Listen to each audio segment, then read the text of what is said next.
Bonjour et bienvenue sur Ce Regard des Voir. Je suis Trément Belbous et je vous souhaite une belle introspection à l'écoute de ma chronique intitulée cette semaine Vivre en devenir.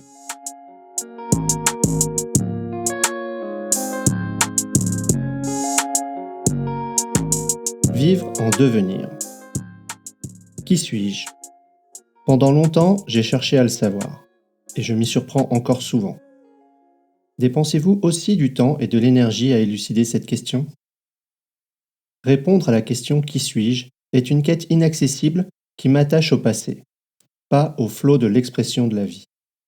Cette exploration engendre une grande tension entre qui je crois être et qui je veux être.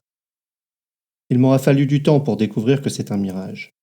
Je le savais depuis longtemps à la lecture de nombreux livres. Je le découvre au travers de l'expérience, et c'est une autre forme de connaissance qui m'apparaît plus réelle.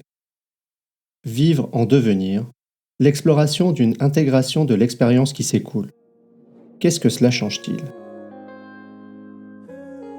Je ne suis déjà plus la personne que je crois être. Chaque microseconde qui passe, l'enveloppe corporelle qui héberge le processus de vie est une toute nouvelle enveloppe. La vitesse de régénération des cellules est extraordinaire. Chaque microseconde, mes connexions neuronales sont transformées par l'environnement ou par l'exécution même du processus qui les utilise. Chaque microseconde, le champ énergétique invisible dans lequel je suis immergé influence les structures cellulaires, et réciproquement. M'imaginer définir qui je suis induit un morcellement virtuel et la réification d'un passé qui n'est déjà plus et d'un futur qui ne sera pas. La transformation en un objet réel, auquel je m'accroche, une image sublimée, vue parcellaire du passé, projection fantaisiste du futur. Personnellement, ça me rassure. Ça me donne une forme de stabilité. Ce qui ne m'est plus utile, c'est de m'y attacher. J'apprends à laisser s'évaporer l'objet. Je deviens, mais ne serai jamais. Ce à quoi je m'efforce de ressembler est la cible de la personne présente il y a quelques minutes. La personne en flux maintenant en est une autre et devrait donc reconsidérer la cible.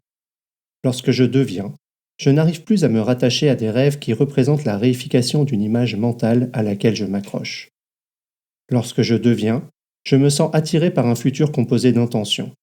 Intentions que je conçois comme la version en constante formation d'un rêve volatile jamais réifié. Je vois l'intention comme un flux d'énergie, de perception, de pensée, d'action. Flux dans lequel je baigne et contribue, et qui oriente notre attention.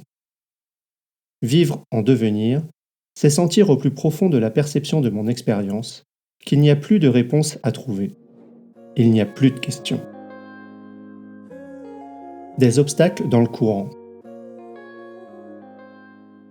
Les mémoires du passé constituent des berges mouvantes comme le sable qui se déplace à l'étalement des vagues tout au long des cycles de marée, transformant la surface autant que la configuration des fonds cachés.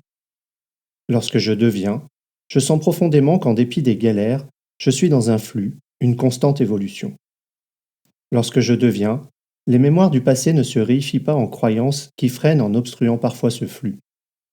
Le trauma est un exemple de mémoire sédimentée, douloureuse, qui me ramène à une version passée de qui je crois être, devenant parfois un obstacle infranchissable. Le discours ambiant, dans certains milieux, dans les médias ou sur les réseaux sociaux, promettant le bonheur aux découvreurs de la réponse à Qui suis-je, contribue lui aussi à me maintenir dans l'illusion. Comment alors revenir ou rester dans le devenir? Comment fusionner avec cette idée que je trouve belle, puissante, vraie et effrayante, de l'impermanence des choses, de la volatilité de ce moi auquel je tiens tant? Si je reconnais, au sens le plus profond, celui de l'expérience la plus intime, que je ne suis qu'un flux, alors je deviens la vie. Elle n'est plus un simple véhicule pour mon ego. Vivre en devenir, c'est être la vie, vivre cet entrelacement, cette interdépendance globale. Vivre en paradoxe. Ce que je trouve intéressant à regarder et qui m'apparaît comme paradoxal, c'est qu'en écrivant ces mots, je fige une idée dans une mémoire. Contrairement à l'informatique, qui lira sa mémoire et ressortira le texte à l'identique, l'idée, elle, sera réinterprétée par une autre version de moi-même. Elle sera réinterprétée par vous, qui à chaque lecture créerez une nouvelle histoire. Qu'est-ce que cela implique pour le narratif de l'humanité? Comment l'écriture, par rapport à la transmission orale, a-t-elle influencé le flux du devenir? Quelle est ma responsabilité à déposer ces mots dans un espace public? Une force en moi m'invite à faire une pause, à relire, à m'assurer de la cohérence. Mais cette cohérence serait celle du passé, celle des heuristiques existantes. Et si un texte, immergé dans le paradigme en devenir, ne pouvait avoir de cohérence? Il la gagnera ou pas lorsqu'elle se révélera à d'autres.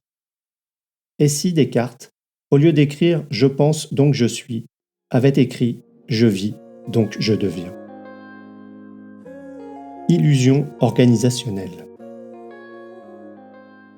Considérez un monde organisationnel dans lequel nombre de personnes passent une grande partie de leur temps à planifier dans les moindres détails, dépensent une énergie gigantesque pour exécuter à la lettre, s'épuisent à contrôler que la cible définie il y a 6 mois est exactement atteinte, cherchent, face à l'échec, les solutions pour garantir de toucher dans le mille la prochaine fois. Les visions, les budgets, les processus, les cahiers des charges en sont des exemples matériels. Ils sont loin d'être mauvais en tant que tels. C'est l'utilisation qui en est faite qu'il me semble importante de questionner. C'est le fait de nier les incohérences qui peut devenir inquiétant et dangereux. Quel lien peut être fait avec ce vivre en devenir en organisation lorsque Frédéric Laloux rapporte les pratiques de raison d'être évolutive dans son ouvrage? Se regarder voir et se voir regarder. Pour moi, se regarder voir et se voir regarder est une intention génératrice du devenir. Chaque instant où je deviens curieux de ce que ça veut dire influence le geste suivant qui se déploie dans le flot. Je réalise que le passage de l'intention à l'activité peut conduire à se tourner vers le passé, à se projeter dans le futur et à réifier le produit de l'expérience. Je m'invite et vous invite à le vivre comme une intention, une expérience d'immersion dans le flot du devenir, en interconnexion avec le vivant tout entier, l'univers. Se regarder voir et se voir regarder ensemble permet de s'interroger mutuellement sur l'actualisation permanente de notre intention, sur la présence d'obstacles dans le flot, sur la fixation, les peurs, la quête de l'absolu et la dissolution dans le tout. Pour résumer, tenter de répondre à la question « Qui suis-je » me chosifie et fige la version périmée d'un flux. Vivre en devenir paraît instable, effrayant, vrai et libérateur. L'empreinte en nous de l'environnement, la culture, nos traumas, notre mémoire peuvent nous apparaître comme des obstacles dans le flot. Et ils sont aussi le flot.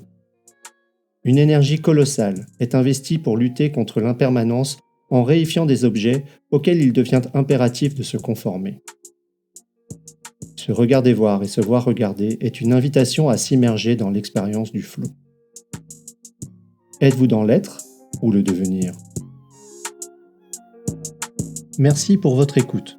Vous pouvez retrouver l'article associé à cet épisode sur le blog de Se Regarder Voir, se-regarder-voir.com. N'hésitez pas à y contribuer vos récits d'expérience et commentaires, ainsi qu'à vous abonner pour recevoir chaque semaine l'audio et son article. À la semaine prochaine!